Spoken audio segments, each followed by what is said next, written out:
Hi, Manoj, Mistry. I'm going to interview Rich Waterman, who started the Limitless Personal Development Community about a year ago. So hello, Rich. Hello, Manoj. And welcome to everybody else on the call.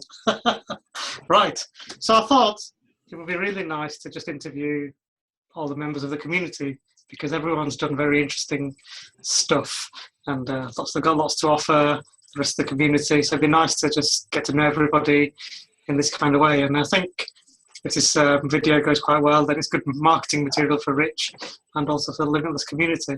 So if this goes well, then there's an opportunity for everybody else to have a go. I agree, and I really appreciate you offering to interview me, Manoj, taking your time tonight to do that. And yes, it definitely would be my intention to interview between me and the other members. We can interview other members of the community and extract massive value for other members. So, yeah, definitely. Thank you very much for doing this. So for anybody who's watching this in the future who will have joined as new Limitless members, maybe you can start off, Rich, by saying a little bit about Limitless and your intentions for it. Okay. I launched Limitless in around about April 2016. It had been on my brain for quite a few years. In fact, it kind of almost like existed in other forms since 2012, really. Actually, 2011, actually, where we did some sort of group coaching, and then it sort of really started to gain momentum as two groups called Perseus and Theseus in 2012. Group coaching people that really wanted to look at ways to monetize their expertise online. Limitless came about because I saw an awful lot of garbage out there in the personal development industry, to name one area.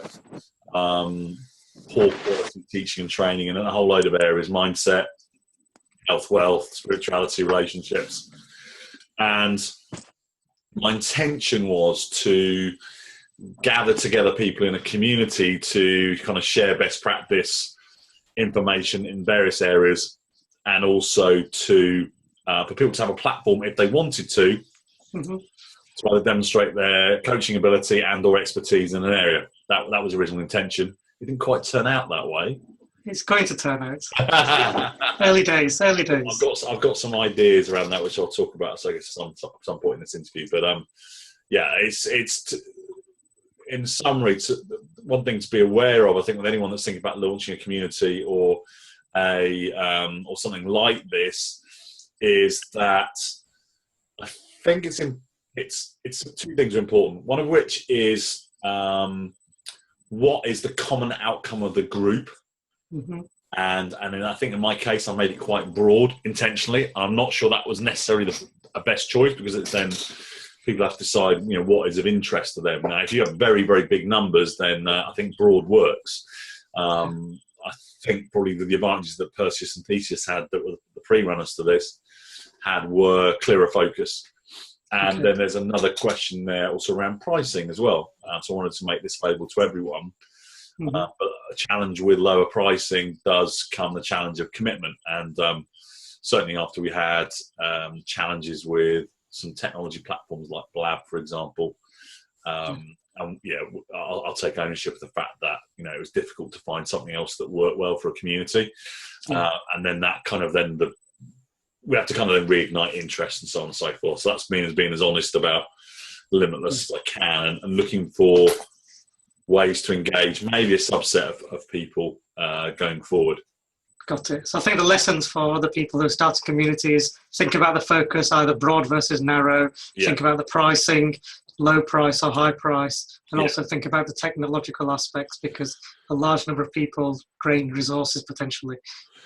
And you have to be very, very aware that no technology platform is permanent, and just assume that every single thing you're using could end tomorrow. I mean, like I was knocked sideways by Blab, big platform, lots of people using it, and literally overnight they switched it off, and I'm like, okay, that's not how I treat my customers. And they have suffered consequences since that thing. And so you always have backup plans. Something like a Facebook group, don't assume that Facebook are going to run groups the same way forever, or they might well take away key features or technology that you need. So I've learned a lot about having backup plans. Actually now Zoom, funnily enough, having come across it thanks to one of my friends, Suzanne Burns, who's in the group. It's a great platform. You can have multiple video feeds and chat and everything like that. It does what Blab did and more, but it doesn't have the social sharing aspect that Blab had, which was quite clever. So yeah, lessons learned. We're always learning. Perfect, good. So you've given us an overview of Limitless and its sort of history in the making, as it were. So just take a step back. If you could give me your 30-second elevator pitch so you could really introduce yourself to the viewers. My background, very academic kid, young man, came out of university, didn't have a clue what to do, decided to go into investment banking because it was competitive and well paid. Yeah. Did very well at it, became one of the youngest vice president at JP Morgan Chase, running the structured derivatives group in Europe. Got paid a lot of money, hated it, got divorced 2001, changed direction of my life completely, focusing on the kids, working for myself, becoming a business consultant and coach. 2006, realised that my mindset was the thing that was holding me back.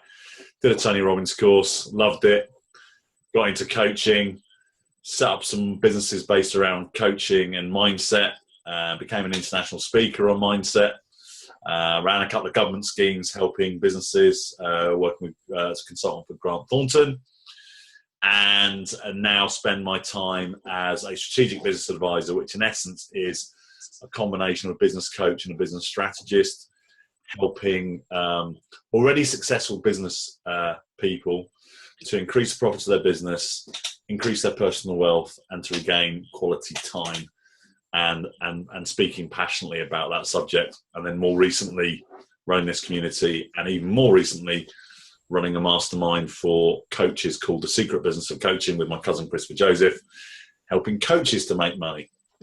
Fantastic. That's it. Was that quick enough? Wasn't? I think that was longer than 30 seconds, so I apologise. That's fine. There's lots to add in there, so that was superb.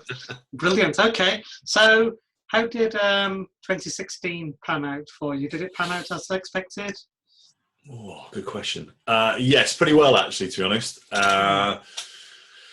Grew my one-to-one coaching business, did more speaking, actually spoke for a company called Investment Mastery. A friend of mine, Mark Steve Maria, runs that. I speak for him on stock trading, foreign exchange trading. I enjoyed doing that very much.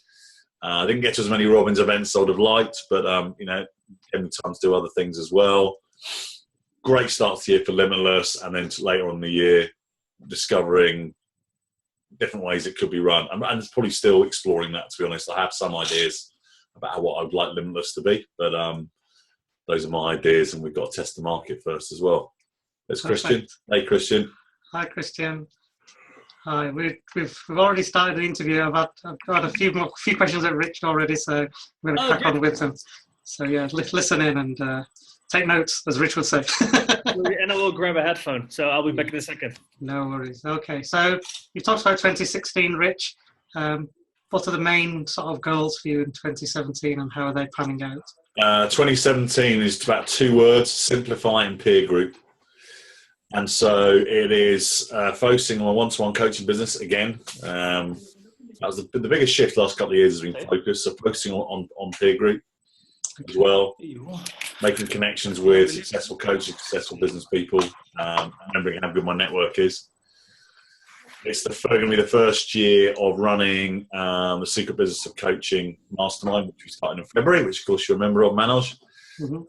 Specifically focusing on helping coaches make money. And I think I'm allowed to talk about that later in the year. And Chris and I were talking about how much we enjoyed working together. So the next project, which will happen this year, actually 2 things will happen this year. We're going to be launching a second group of the Secret Business of Coaching, probably September time. And later in the year, date to be determined, Chris and I are creating a mastermind group called Warrior Speaking. Ooh, sounds good. So we're going to be training people how to powerfully deliver their message authentically, and I'll be teaching them particularly how to sell from stage, and also how to create quality connections and leads from stage. Chris was going to be focusing more on presence, using his mindfulness background. So that's probably the thing I'm most excited about that hasn't happened yet. Is for quite a few years I wanted to do speaker training, but I knew that I needed to focus on other things. Yeah. So that's coming, and I'm very excited about that. Brilliant. Sounds good. Chris, so a couple of questions which Christian had put in actually. So one of his questions was, who do you? Or maybe I've put this one. I can't remember. Who do you look up to amongst the people that you've never met, and why? Ooh, that I've never met. I remember this question. I remember thinking I should think about this question. You got 4 seconds. I love Sir Richard Branson, and I love Sir Richard Branson because of his amount of fun he has in business, as I perceive it, his enthusiasm for business, the fact that with Virgin, he understands about the fact that staff have to come first because they're the ones delivering his message.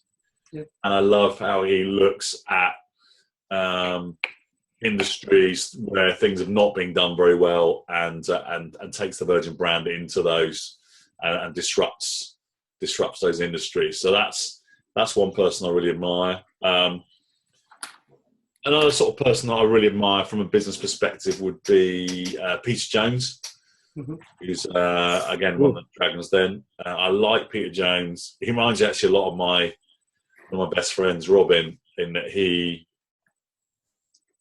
seems to be able to cut to the chase very, very quickly. He can boil down information to it and ask very, very pertinent questions.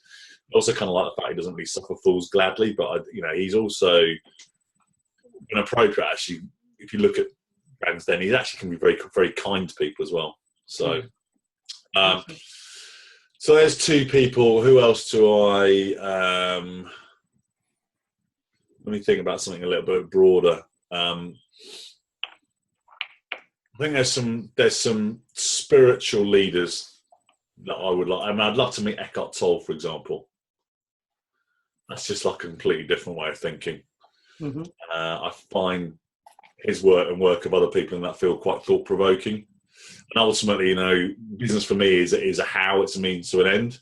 Yep. Most of my journey the last couple of years has been more spiritual, about like what does my life mean.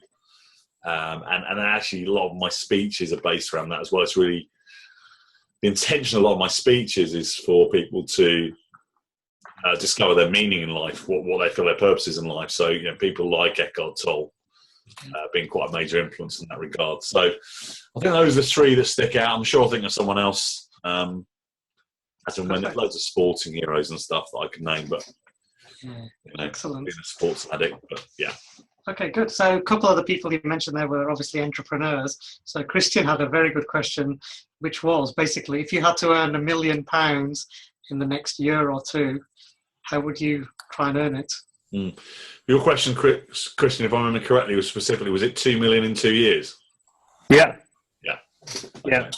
Cool. Right. So I did think about this one. So I actually immediately started thinking about what do I already do? What's a version of what I already do that I could use to leverage to create 2 million? Because, I could sit here and go, well, I could just find higher paying coaching clients. But do you know what? There are very few people in the world that charge that level of coaching fee. And it's like, I don't know if that would, while it would make sense to extend the business that way in a natural path, 2 million in 2 years, I think that would be a stretch. So then I started thinking, okay, how else could I use what I know to do that? And honestly, if you had a gun to one of my kids' heads, what I would do is I would partner up with some other people that I know and go out and buy a bunch of businesses.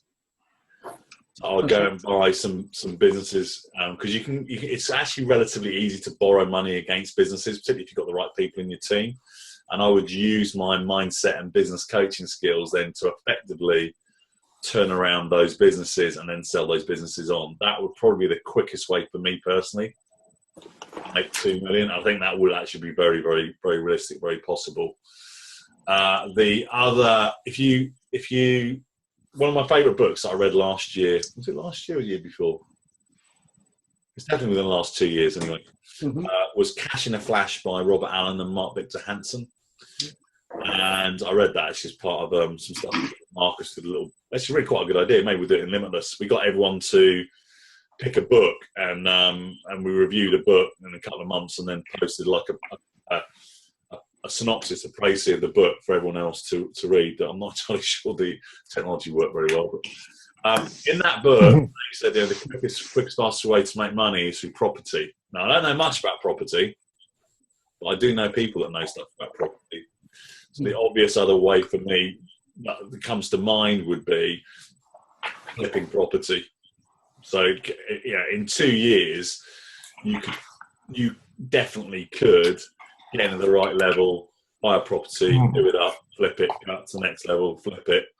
You could get up to 2 million in 2 years for sure. So those are the two things that immediately sprung to mind. I considered other things like, okay, do I turn what I'm now currently doing into a seminar business and group offerings, so on and so forth? Do you know what? Even then, if I look at someone like Brennan Bouchard and the speed he built it at, it's probably not realistic to think I could do that in 2 years. But certainly buying and selling businesses or buying and selling property, this stuff out to me is the two.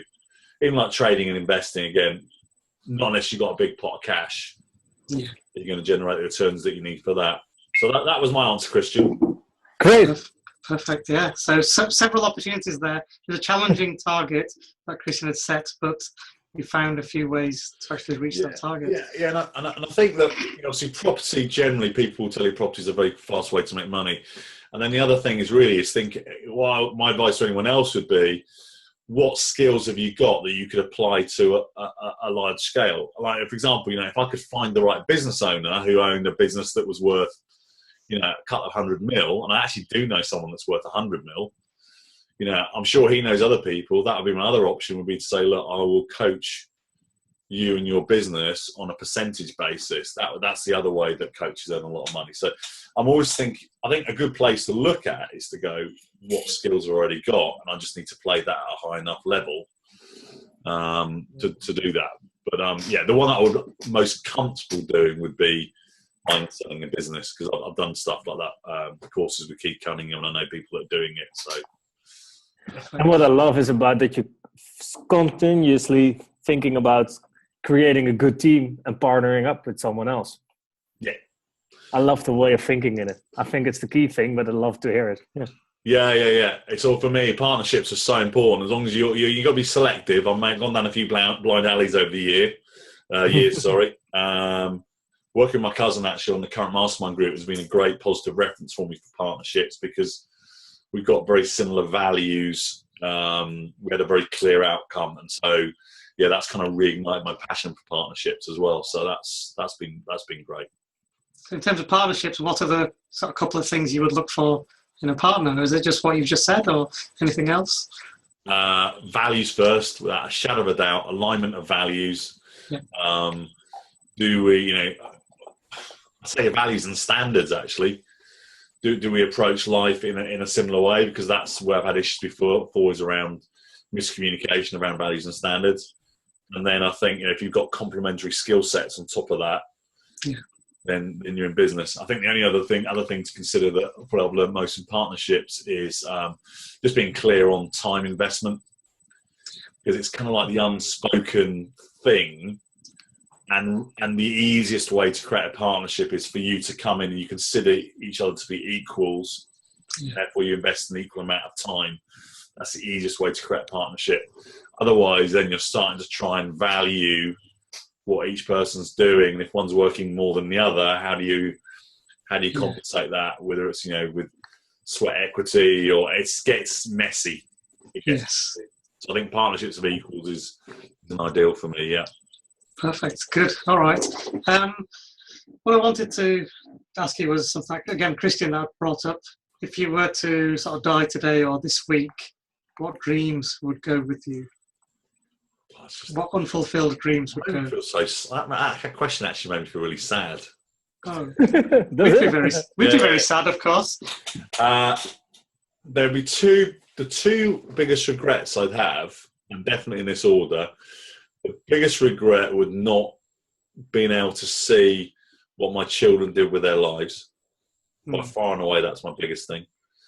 And then the reason that I've got to do speaking this year, and I do feel like I have time now, is I've trained some people at speaking one-to-one.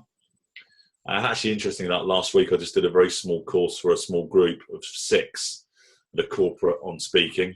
But that would be my biggest regret, is not having trained speakers. I think if I would guess where does my pathway lead, particularly in terms of sort of more of the mass market thing, it will be training speakers. So that's the thing that I haven't done yet. I love speaking and I love teaching, so then I'll combine the two. Perfect, good stuff. That's the unturned stone. Okay, so Christian mentioned something about Date with Destiny and I'm not your guru and a lion and stuff like that. I was very intrigued. Could you tell me what happened there? Yeah, Christian, do you want to frame what you saw in the I'm Not Your Guru film, and then I'll tell you what I knew that went on. Oh yeah, absolutely. It's have you seen the documentary, Manoj? No, I haven't. So for the purposes of the audience, okay, tell us what happened.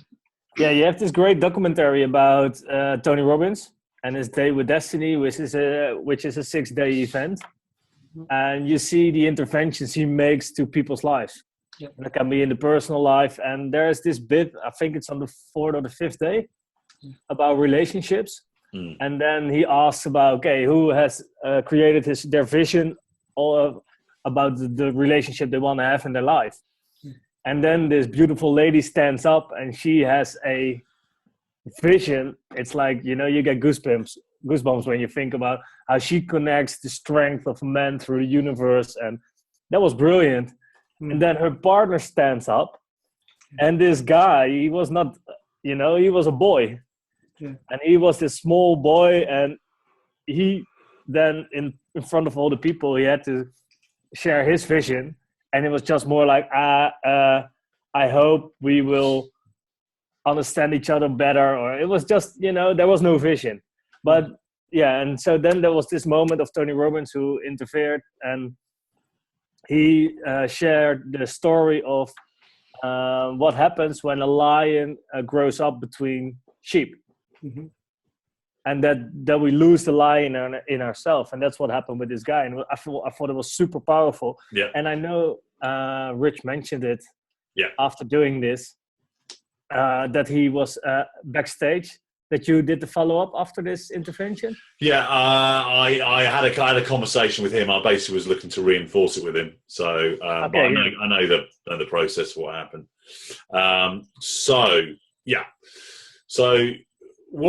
what Tony works with in Date with Destiny, and do you know what, that film is actually, some people criticize the documentary. It's on Netflix. I'm Not Your Guru.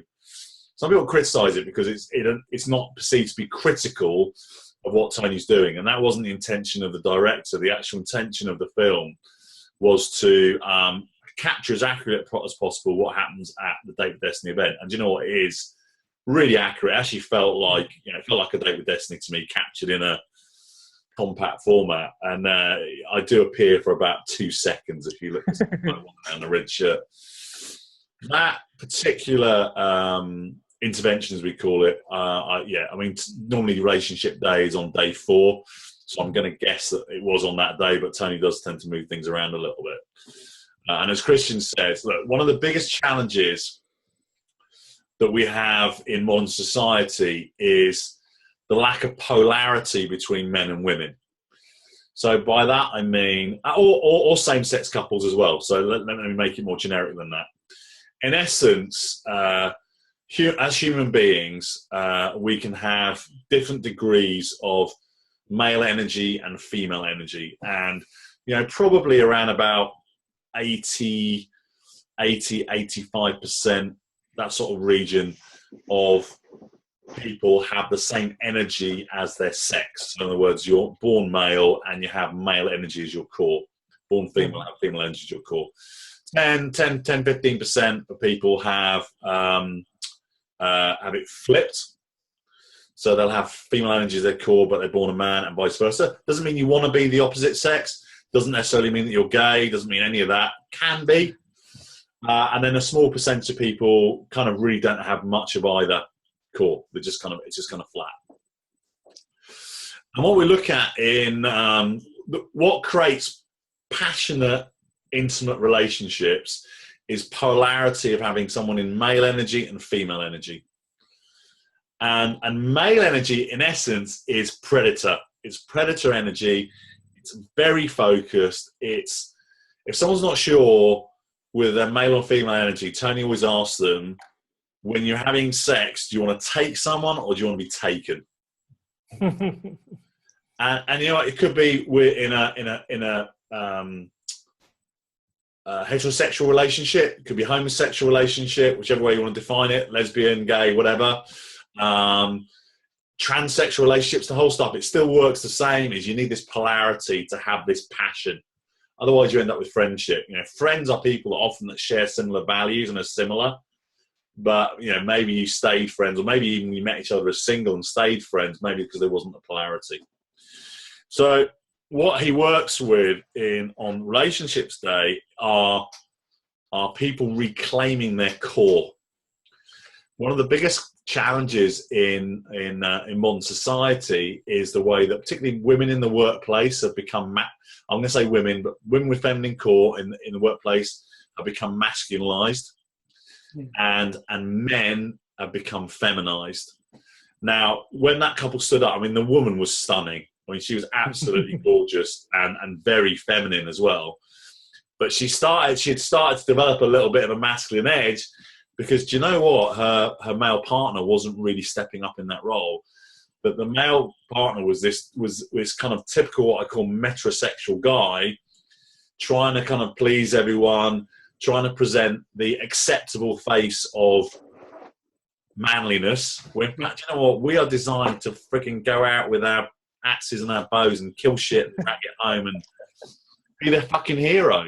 And women want us to be that. Like, do you know, part male energy, there's kind of two parts to it, and same with female energy. There's kind of the light side and the dark side. Yeah. And the light side of male energy is, I am the knight in shining armor. I will frigging protect you no matter what. You know, people have to come through me, and I will fucking kill them if they try and harm you. And I actually had an example of this. Like, member of my family was getting dicked around, and I just turned around and said, "If you want, I'll fucking kill him." I didn't mean it literally, but I will protect my family. It's like, back off.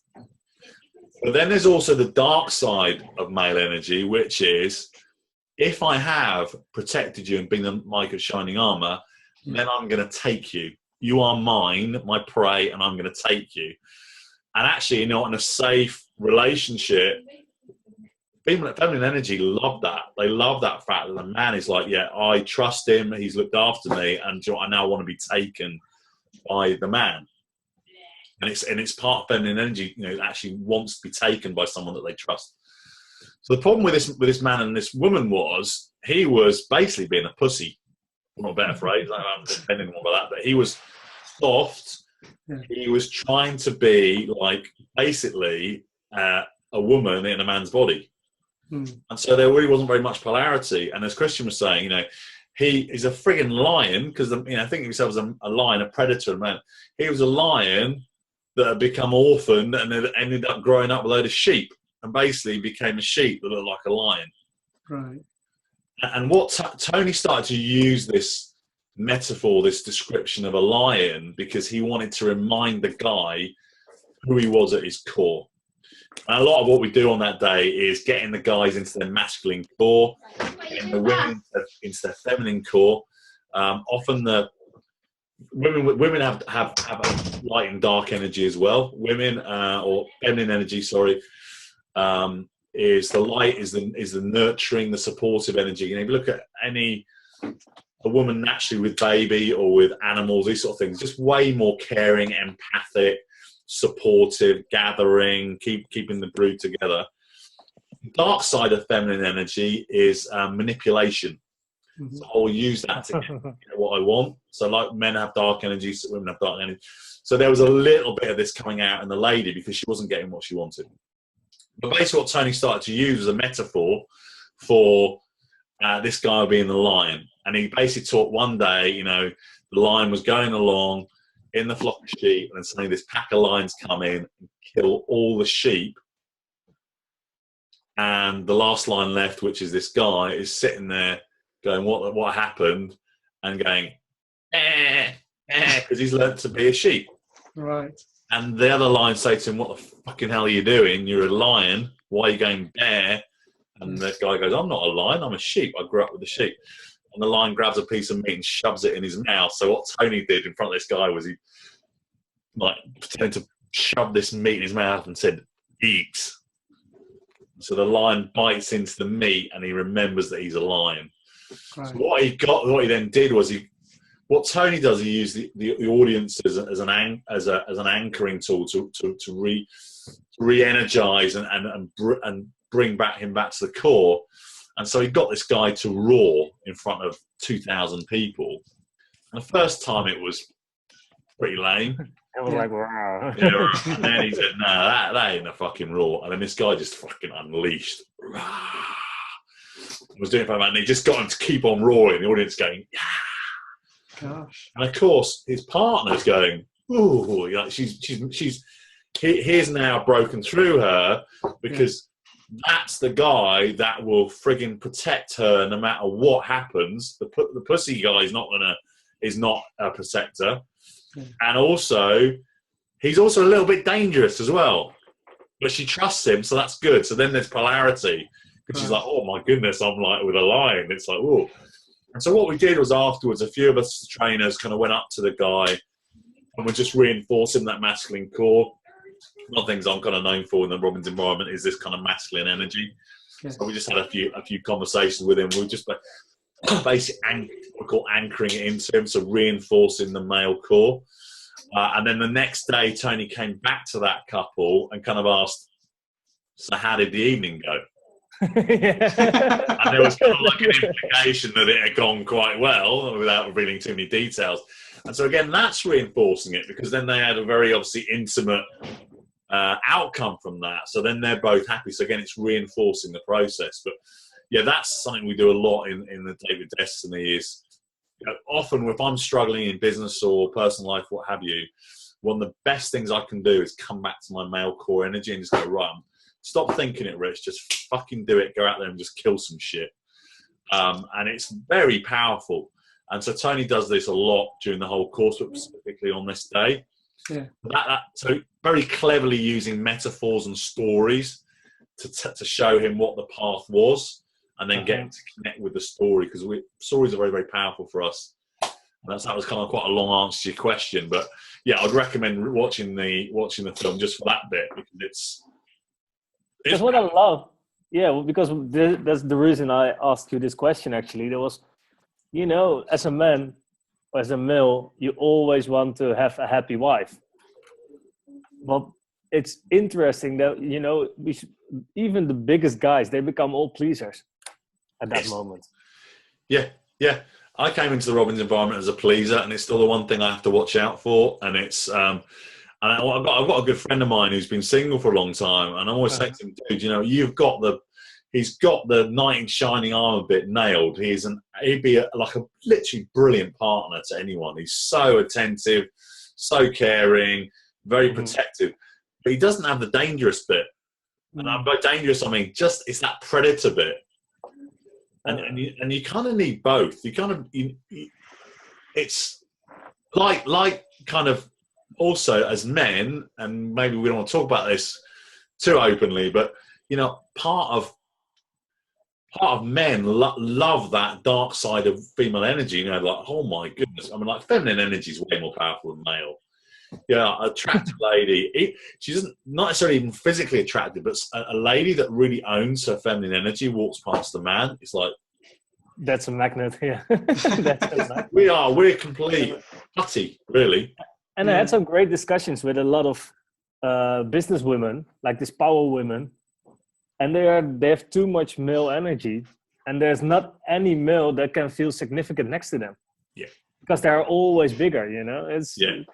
Yeah. A man doesn't want to compete with a male woman. I mean, it's like you might see it as a challenge, like, yeah, I can put you back in your feminine, but Yeah, you don't want to have a long-term relationship like that. One of the trainers in the Robbins environment, Brigitte Sumner, who's an amazing lady.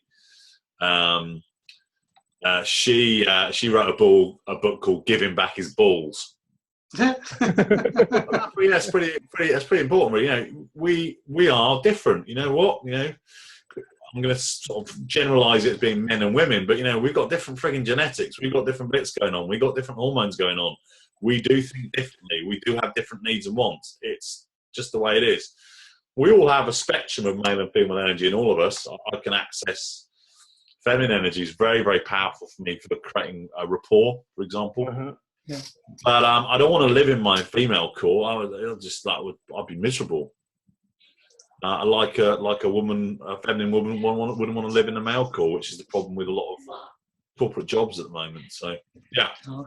So what type of reinforcements did you do with the other coaches? So just things like for me, it was I'd walk up to him in my masculine energy and I go, "How you doing, mate? It's a great job yesterday." So I would be speaking very deep and very male. And I go, "Great job, buddy." And I would normally hit him on the chest. "Great job, my friend. Great job." Give him a high five. Very sort of masculine talk. And I said, I bet you enjoyed the rewards from being in your male core, didn't you? And so the anchor we often use for men. So let me just tip this down a bit. For male stuff, is we often will give them a whack on the chest. And so we have a number of us, if we spot someone that was put into their male core, we'll go up to them and say, "Great job, buddy. Yeah, real man, proper man, both sides of it. Both knight in shining armor, but also predator. Great job." And I'd pat him on the chest. And then there'd be, I can't remember who his trainer was in his team, but they'd be reinforcing that then from that point on. So we always check in with them as well. Because you know what, you need to reinforce the change as well. Because I think that's the hardest part. Yeah. Manoj, we're going over an hour today. I've got this feeling. That's very good. So picking up on your male energy and female energy statements you made there, now that we're moving into the 21st century and women are getting more of a chance in the world than they ever did, and you know everyone's equal and opportunities, do you think this will actually cause big trouble at some point? Well, the challenge is that we're trying to make everyone equal. What we need to do is to give everyone equal opportunities and embrace the difference between male and female energy, and the fact that having both in an organisation is very, very powerful. The reason that we need more women in executive board level for one reason would be they don't think with their balls, quite frankly. They actually generally consider the wider picture much more effectively than male energy would. So equality in terms of opportunities is great, but don't treat everyone the same, because they're not. It'd be a bit like me saying, I want to create a football team and I want to give everyone an equal opportunity, which is great, but then I want a whole team full of midfield players. This is ridiculous. You want strikers, you want midfielders, you want defenders, you want a goalkeeper. And men and women are, male and female energy, let me be accurate, male and female energy is very, very different. And each of it has a very, very important role just in the workspace. But just recognise that. Now, for example, male energy, when it's presented with a problem, will try and go and sort it out by themselves, because they want to feel like they've slayed the dragon by themselves. They'll go off in their cave, work it out, and then they'll come back and tell you how they solved it. And if a man has to admit that he can't do something, then he feels quite vulnerable, because he's asking someone else to help with the solution. Whereas female energy, to solve a problem, is much more likely to want to share, discuss the challenge, and just through the process of sharing, feminine energy feels better about it, because the problem has been shared. And the biggest problem as men that we can do is when our partner is sharing with us, for example, is we try and fix it. Shut the fuck up. Just keep quiet, listen. Then your partner, feminine energy, will feel understood. And then if she feels understood, she might then trust you enough to ask you to solve it, and then you can be the hero. And for women to be aware of is, if you present something for a man to do, Do it in bite-sized chunks, giving him a chance to be a hero and solve each one in turn. Don't give him a list of 8 or 10 things to do at once, because then he can't do them all at once and be the hero straight away. He has to do them sequentially. Let him go off and do it by himself, and then tell him how amazing he is when he's done the most simple thing.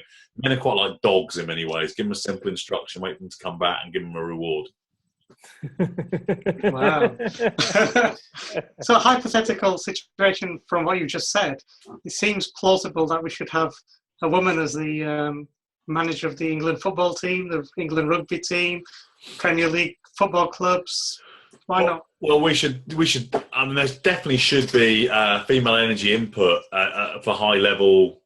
If you're looking at sports teams, there definitely should be a balance of male and female energy in there, because obviously male energy is very sort of strategic, directive, sort of focused, and the female energy thing is way more supportive, encompassing, and nurturing. And so there should be, really. If you're smart, I would it's a very male dominated industry, and yes, you need both. If you're being smart, you should have both, because both have value in totally different circumstances. Some definitely works better than others. So yeah. Do you know any famous female entrepreneurs which are great, where you say like, these are the real deal of leaders in their female energy? Great question.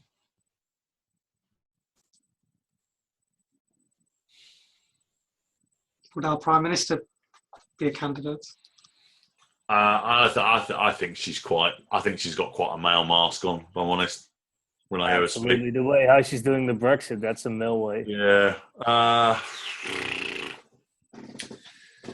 Maybe this lady who is doing this lingerie thing in Scotland. Oh, Michelle Mone. Yeah. Yeah, Michelle Mone. Yes, I agree with you on that. I've met her, I've seen her speak, and she is powerful feminine energy. I agree with that.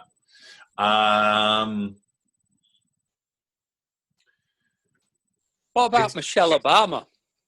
Michelle Obama. I like that one. That's a great one. Yes, I agree with that as well.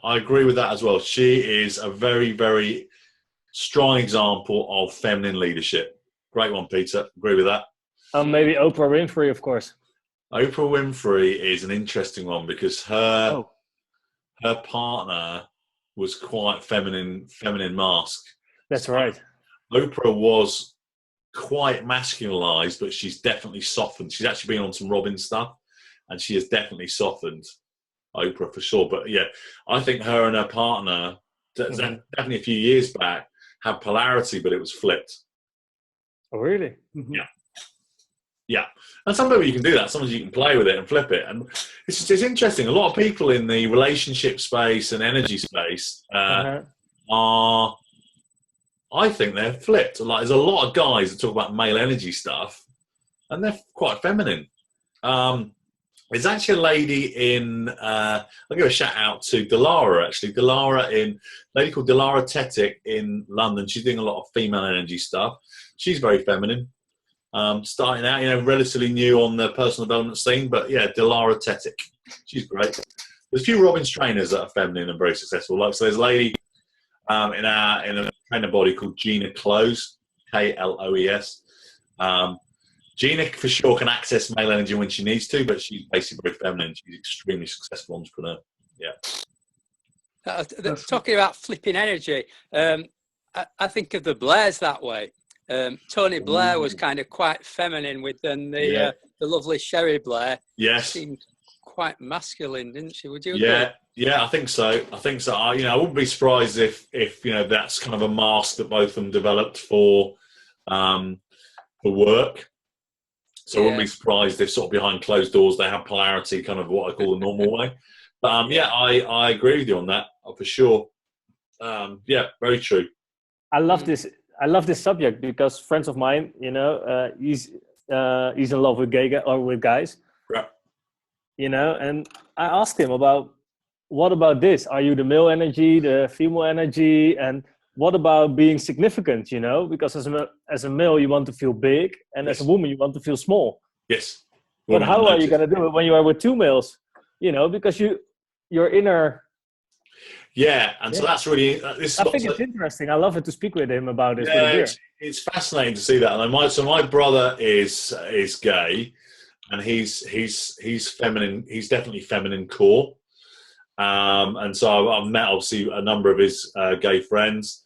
Some are feminine core, some are male core. So then I got quite interested about, okay, so if you're a man and you're male core, what is it that causes you to be biologically attracted to men rather than why are you attracted to a feminine core in a man rather than a feminine core in a woman? And it's just because just what appeals to us from a physicality perspective. So there's kind of multiple layers on that as well, which is same with lesbians. Some lesbians are very obviously male core, and they kind of express that in the way they dress and they appear.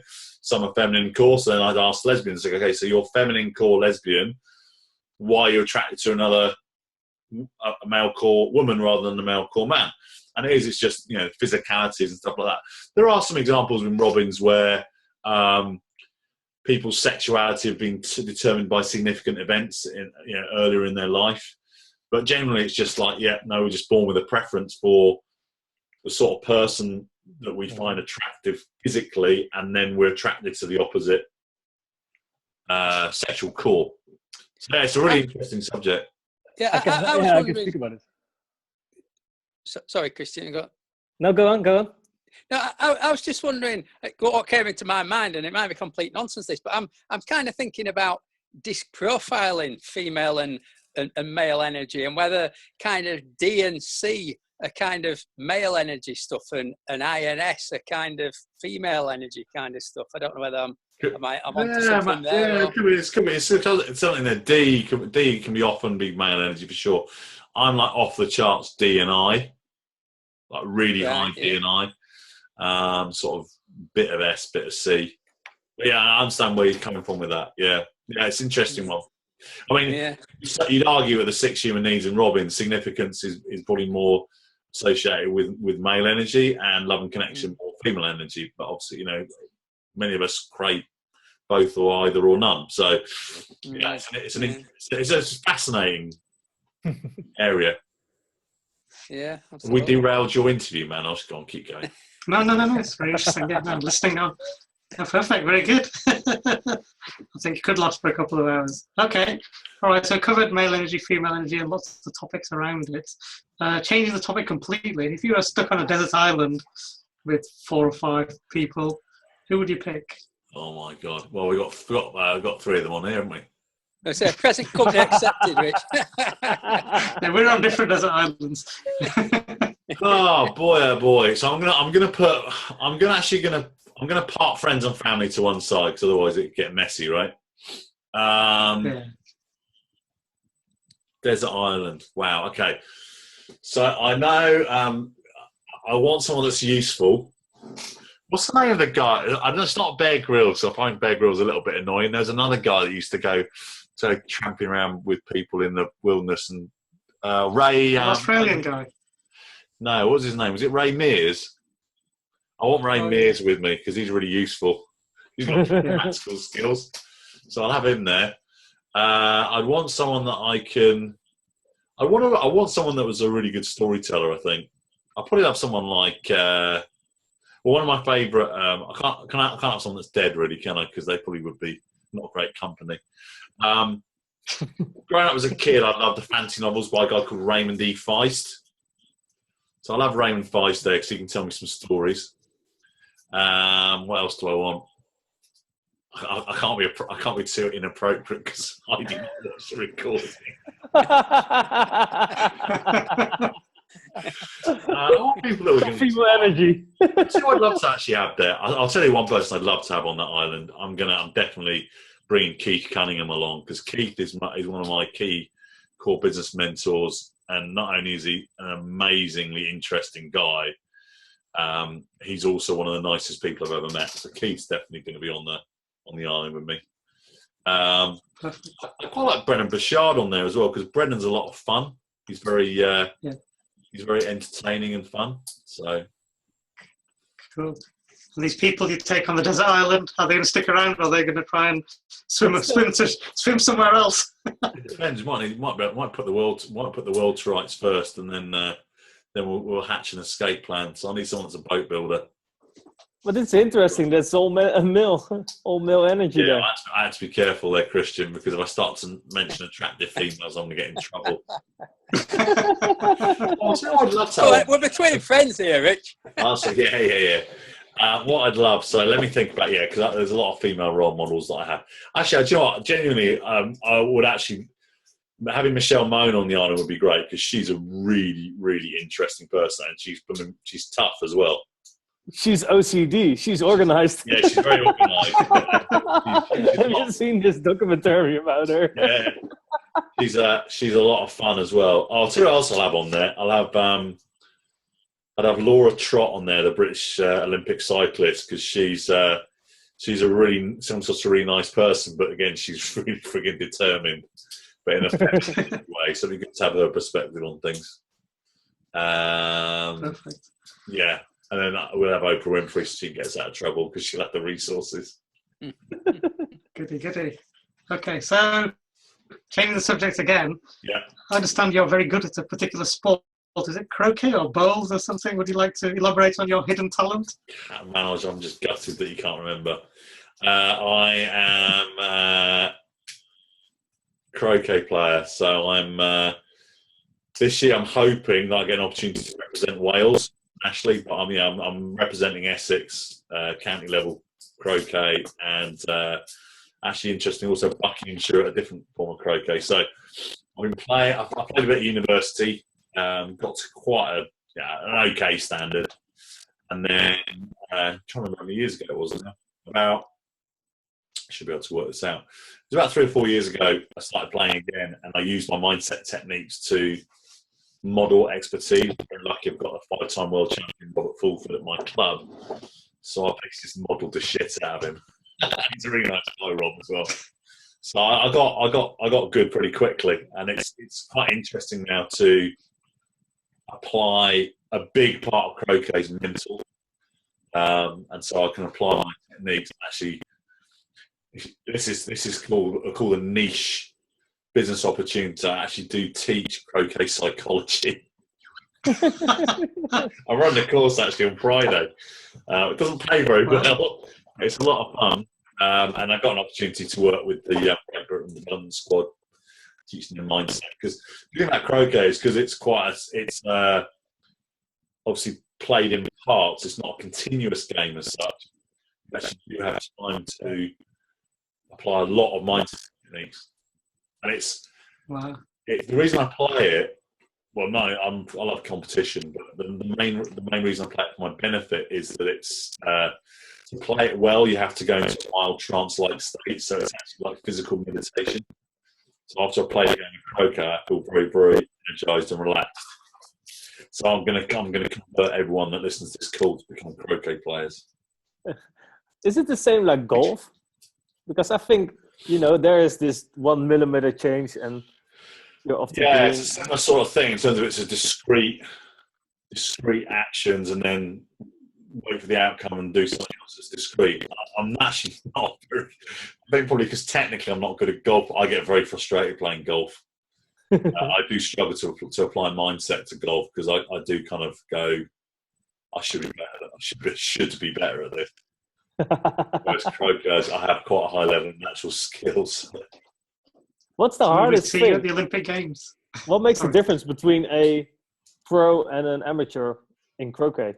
Because for me, it's like this kid's game, and you just smash it. Yeah, you're not. I mean, you're never going to earn a lot of money pro croquet. I think Rob Fulford reckoned he might have made about $8,000 a year from playing croquet. So it's part of it's tactics. It's very, very tactical game, but it's basically it's accuracy of shot, and part of that it comes with years and years of playing it. You just hit something more precisely. There's all sorts of different spin you can put on the ball as well. But there's a spin. Yeah, you put a different spin on the ball. So now we're talking. If you have two balls together in association croquet, you have two balls together. I can hit one ball onto the other one. So I can basically make the ball that I hit stop dead and fire that one off into the distance. Or the other extreme is I can hit down on that first ball so much that the ball it goes into travels, and then the first ball actually overtakes the second ball. Wow. Put enough topspin on it. So that's quite fun. So it's a combination of playing pool and golf. Yeah, it is. Yeah, there's a lot of similarities with association croquet and like snooker or pool. Quite a lot of similarities. You have spin, you have tactics, you have ball placement, you have breaks. Golf croquet is a bit different. Golf croquet is just smashing it through hoops. But it's the pro players are super, super accurate at hitting the ball over a long distance. I mean, like, 28 yards, 35 yards, they'll hit another ball, bang.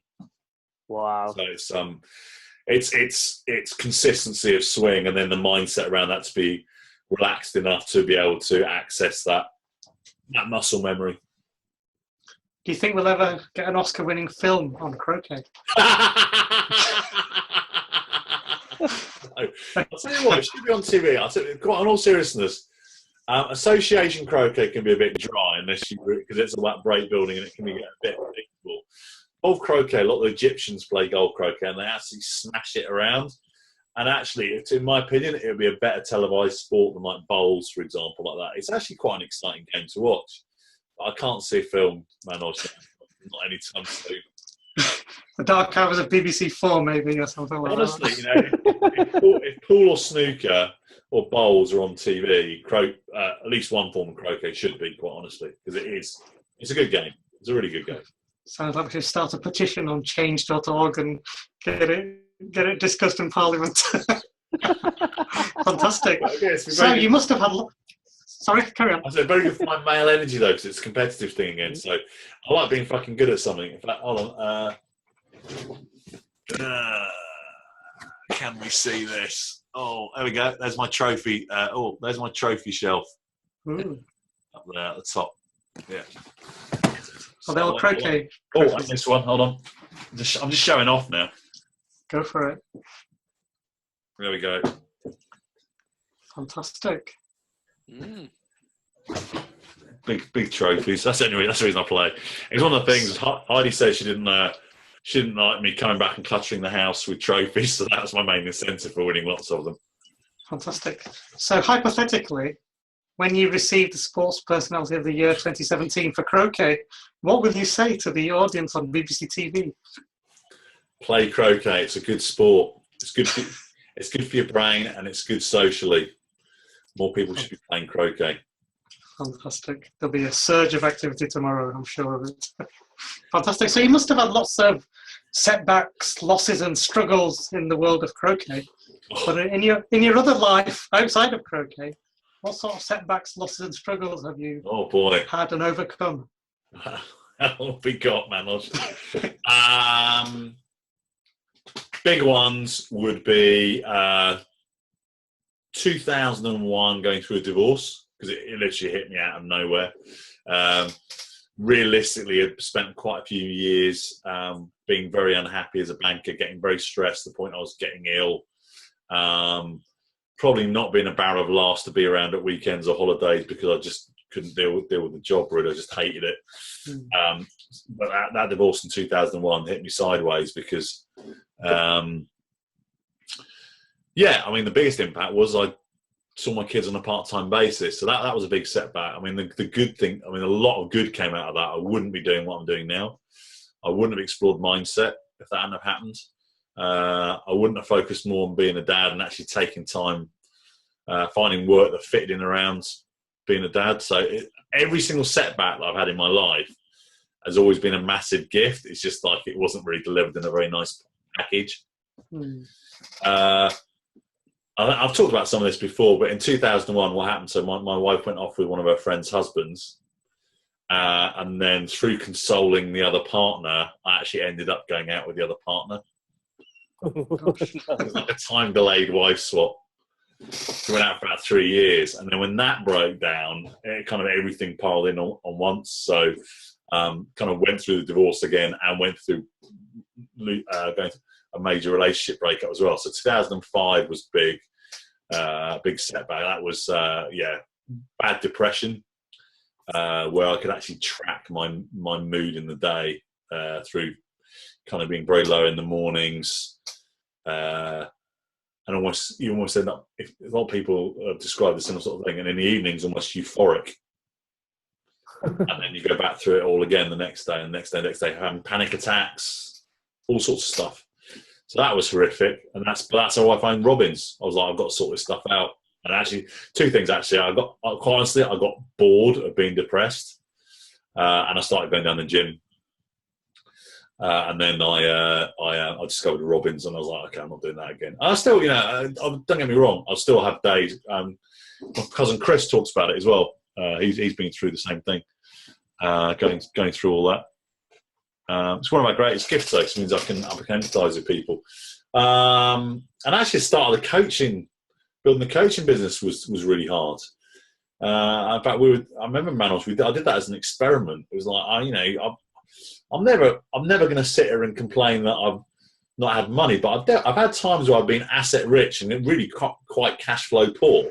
To the point where you think, I might have to sell some assets in. It's got tight. And I did it as an experiment, which was pretty stupid, actually. I was doing some consultancy work that I didn't really enjoy. It actually felt very much like a job.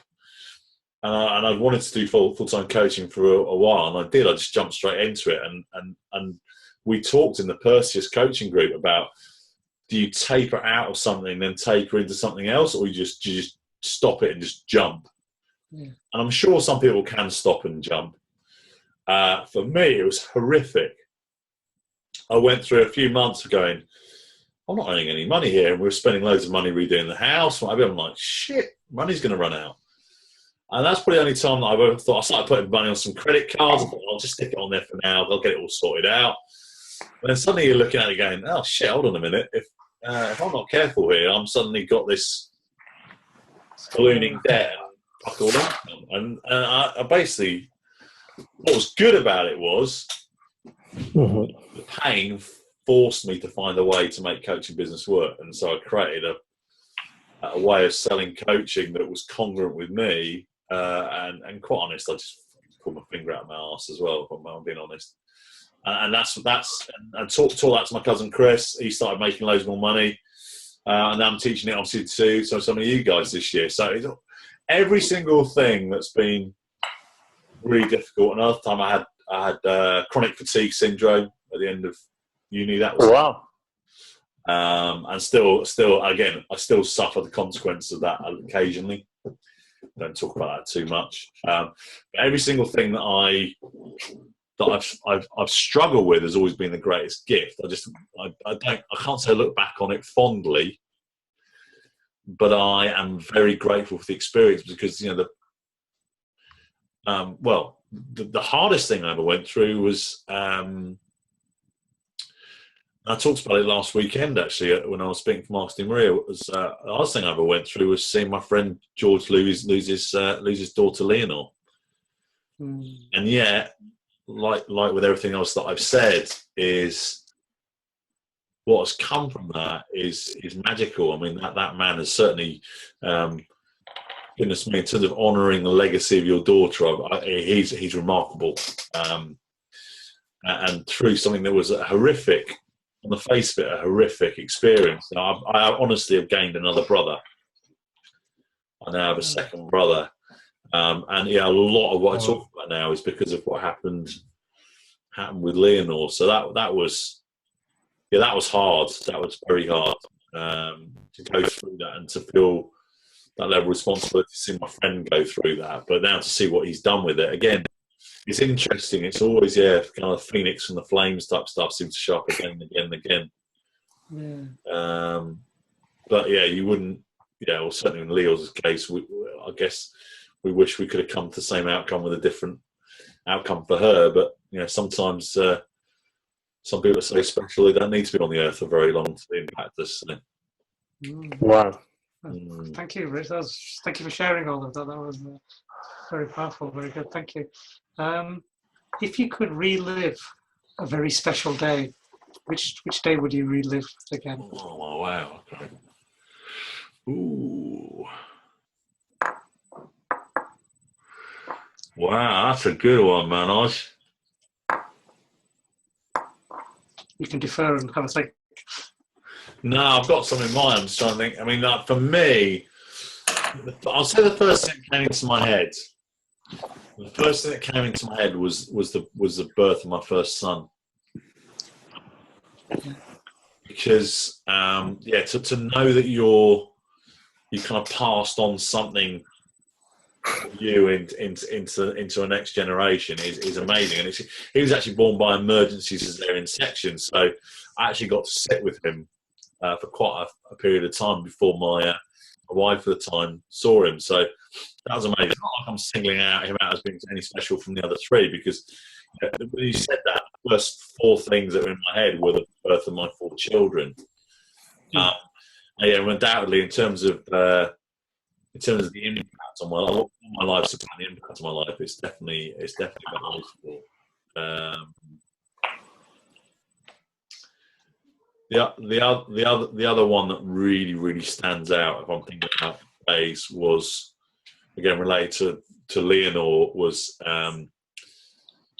standing in a date with Destiny.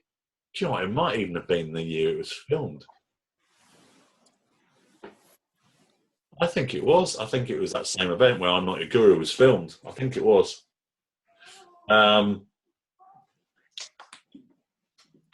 And having talked to, I was leading a Japanese team, about 70 Japanese people. Funny enough, I don't speak very well. Pretty good Japanese. Watashi wa rich desu. Psycho desu, everybody desu, psycho. Anyway. I had two Japanese leaders who thankfully could speak English and Japanese, so they were translating for me. Leonor had passed about 3 months previously, and what I had done is talked about her message at other Robbins events, and I had quite a lot of success raising money for the Tony Robbins Foundation. Each team, the trainer and his leaders, do a talk about the Tony Robbins Foundation, and as a team we raise money. And there's a little bit of friendly competition which team can raise the most. And the last time I talked about Leonor's message, my team had raised 3.5 times more than any other team. I think, okay, there's something going on here. And I was excited because I had a Japanese team. I thought this would be fun. And Chris Okazaki was one of my leaders, Japanese team. I said, Chris, towards the end of this week, we've got to sort out the foundation talk for your Japanese friends, and how are we going to do that? And he said, we've got a bit of a problem because Japanese don't have really have any cultural references for charity, just not really.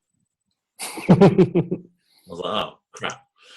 And he said also, big challenge, sort of very, very, Japanese actually are very, very fun-loving, almost like childlike energy about them in some ways, but they're very, very head-driven as well. And I went, great, I am exactly the right person for the group, because I can talk about my journey in life from going from head space to heart space, logical, analytical, to being a people person, understanding where the power comes from here. And I spoke about that foundation talk and Leonor, what have you, and Chris said, I'm very happy to talk about Leonor. He said, but I want to do the talk to my people, my Japanese people.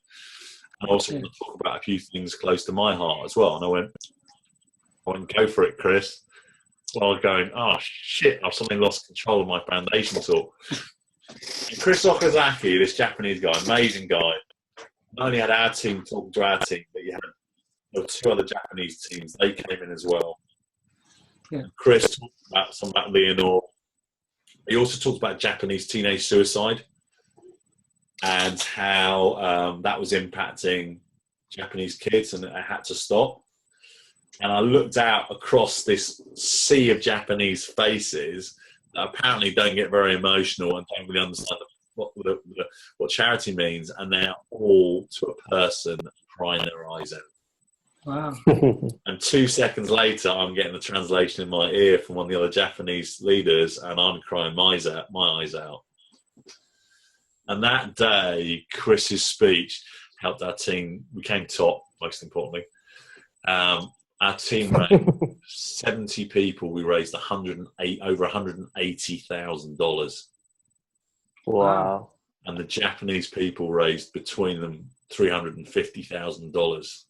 Gosh. And that event of 2,000 people raised about 2,500 people raised $1.3 million in a day. Whoa. Wow. And that's because of Leonor. Gosh. That's amazing. That's a day I'd like to live again. Superb. That's really good. That's one of those moments where the dots connect. Yeah. I talk about this with her dad George a lot. It's like that was one of the days I went, yeah, she's looking down on us. And it's weird because every time we speak about her stuff, we always see something pink. That was her favourite colour. We called the Pink Princess. It's like pink always shows up. Always something pink in the room shows up. It's really interesting. Wow. Fantastic. That's really good. I think that's a really good note to end on, actually, Rich. We've talked for over an hour. And I think that's a really good point to end on, a really happy or poignant or a memorable event. So would you like to just wrap up? Any thoughts, wise words of wisdom from Mr. Waterman? Yeah, I'll like put the pressure on. I'd like to do more of these. Because there's so much value in this group. You know, I'm very privileged that I know personally a lot of people in the group. And so I'd like to do more of these, whether it's me doing some interviewing, whether you want to do some Manoj or Christian Peter, whoever else wants to do it. I want to capture more about people. Yeah. And first of all, because I like hearing more about what made people tick and what they're about, and also comes back to my point about modelling. Yeah. The reason that I wrote peer group as one of my words this year is because one thing I'm very good at is using my mindset and NLP skills to model people. And so for me, what I'd love to do is give the group an opportunity to model the greatness in others, but also to express their own greatness. That's why it's called the Gym of Greatness originally. Yeah. And then through modelling others, we can become limitless. Fantastic. Okay, no, we'll do that. Let's set up another interview with somebody. Yeah, we'll do that, and we'll sort of maybe share around the interviewing a bit. I've got some ideas around where I think limitless might go, based on actually from your input and from Christian's input a few weeks back. So I do think that's a big part of it. I think ultimately, one thing I've realised with limitless is I'm not very good at coordinating people speaking, but what I can do is I can coordinate some. We can coordinate some interviews and just capture people's story and their skills, but also their journey. And you can choose the bits. I know a lot about you, Manoj, and where you come from. I mean, and the things that you've done, and then Christian's story again. Yeah. Well, let's see if we can fit that into an hour, because one of the things I love about Christian as well when I met him is that he'd overcame a lot, and now that he's sorted his stuff out, he's now looking to help others. So again, something else we can model. But there's so many people in the group that we can learn from their message. And that, if I think about my own life, that's how I progress the fastest, is when I've had mentors or coaches of sorts and been able to apply what I've learned. It might just be that one little piece, or it might be a broader piece, but it's, for me, that's what Limitless was really about, is being in a community of people where we can just learn from each other and we just capture that. So yeah, that's what I like to do. Good. That's brilliant. Thank you very much. I look forward actually to combine this with your other goal of training speakers. Because I think then there's some energy in it. Yes. That attracts other people. Yes, I agree. I would love to. Yeah, I can. It's a tremendous opportunity for me to help people to deliver their story, but also the meaning behind their story. So not only do I help them to get their outcome, but then I get to listen to them as well. So that's good. It's a win-win for me, isn't it? It is. Absolutely. Everyone's a winner. Everyone's a winner. Manoj, thanks very much for recommending this as an idea. I really like it, Good. and we will do more of it. And we got more people on here. A few people dropped in and out. I saw Gordon came in and out. Who else? I think Caroline came in and out. Obviously, we had Peter on there. The old stalwarts, myself, Manoj, Christian. You'll put this recording on the I'll put it on site, the group. Yeah, the group, so everyone can see it. Yeah, I'll put that up this week. And good stuff. We'll do another one very soon. Definitely. Excellent. Okay. Thank you, everybody who's joined in. Sorry, Peter. Carry on. Yeah, I've enjoyed that. Thank you very much. It's excellent. Perfect. Yeah, you're definitely lined up for an interview, Peter. Don't worry about that. Yeah, be more than welcome, Rich. Wise words from Yorkshire. Yeah, exactly. Absolutely. Yeah, get these Yorkshire accents going. Got some geographical diversity, haven't we? We've got Netherlands, we've got Yorkshire, we've got Watford. I'm originally from Lancashire. Yeah, of course. Peter, what's the score? My football team have lost 2-0, unfortunately. But there you go. Dear. It's all just about making the playoffs, Peter, and then you can sweep them for you. We're hanging on in there, mate. Yeah, if I'm down at Wembley, I'll call in on you, Rich. Mate, to Wembley, I'll come and I'll try and get a ticket. Come watch it with you. Yeah, I'll do my best to get you one, mate. You'd have a good show in that. All right, folks, brilliant. Really enjoyed that tonight. Thank you, Thanks everybody. a lot, guys. It was Cheers, great guys. to hear. Nice to see you. Take care. Bye-bye. Thank you. Really appreciate it. Cheers. Cheers. Bye-bye.